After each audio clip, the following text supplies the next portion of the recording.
Good morning, party people. Today we are training arms, and I wanted to train some occlusion training. So we thought you'd do a little video, a tutorial, an educational video here, talking about what that is. Take it away, Lane. With the hospital grade. Yeah, we were very lucky to have a milestone client who worked at the hospital who gifted us some tourniquets.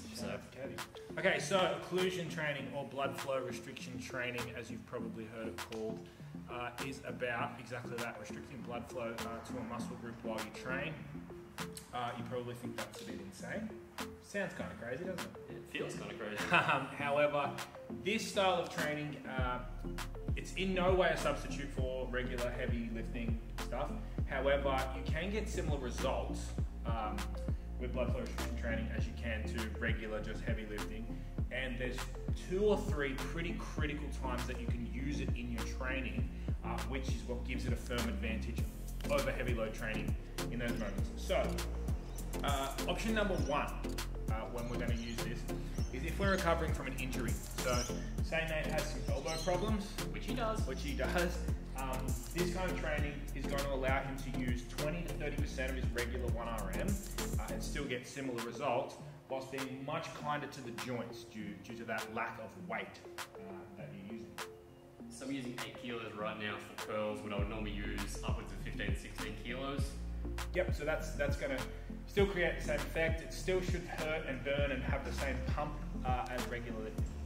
Okay, so the second time that you're going to use this is when you may not have pain, but you're quite an advanced lifter and you want to add some extra volume to your workouts, extra volume to your sets, specifically for biceps maybe, but you just don't have the physical energy or the room to move in your program to add in more heavy lifting. So again, this is kind of preempting the joint pain, so you're not in pain yet, but you know that if you keep pushing heavy stuff, you might get there. You know, you might push yourself into that tendonitis or overusing injury stage, okay? Option number 3, which is a pretty recent development, but due to the pandemic, people don't have a lot to work with. People are training at home, maybe some light dumbbells or really light weights to use.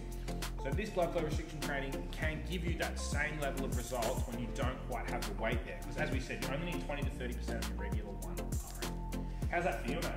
Struggling. So I'm obviously doing a lot higher reps there, so that was 30 reps total. I'm not dropping the weight, I'm still holding it on for them. Give myself about 30 seconds between break, and then go again for another 20 reps.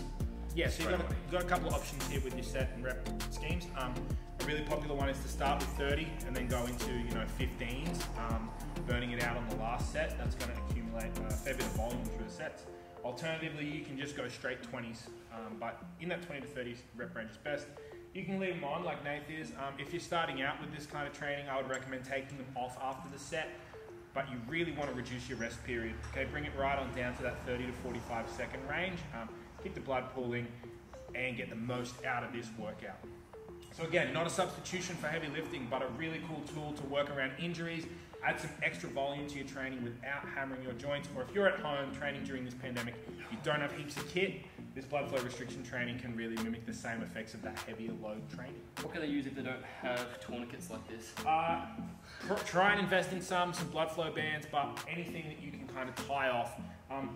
You'll notice that Nate's not really at a 10 out of 10 with the tightness there. If you're starting out with this kind of training, you should tie something around, it's about a 6 out of 10 tightness, shouldn't be cutting into the skin.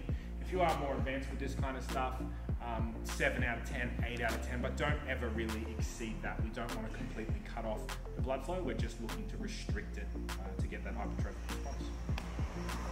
Almost done.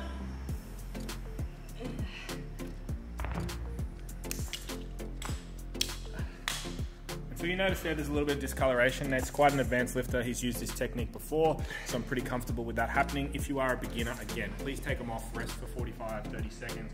You don't really want to see that discoloration if you are not advanced in this strategy. This is one of those things as well that the minute or 2 after you're doing this, I can just feel the blood. You can see actually the vein just like pumping up after I've let go of that. So the blood is filling into the muscle, the pump is coming through and the pain is coming through. But it's a really great way my elbows don't hurt. So often when I curl, I get some pain through my elbows because of tendinopathy. This is getting rid of that. So it allows me to still hit volume in that arm training, hitting my biceps without having pain. Yep. That's it. Super simple method. The more advanced you get, you can use it on some other body parts. Start with the biceps, get comfortable there, and then you can progress real savage, you'll eventually do quads. That hurts. We did that once and maybe not again. If you guys have any questions, comment down below. Let us know what you want to know more about. If it's about inclusion training, if it's anything to do with training, diet, we want to help you. Check out the link below as well. That is the link for our app. So we do full personalized training programs based on your goals, diet and training, $9.97 a week. Super simple. Sign up down there. We'll see you guys next time.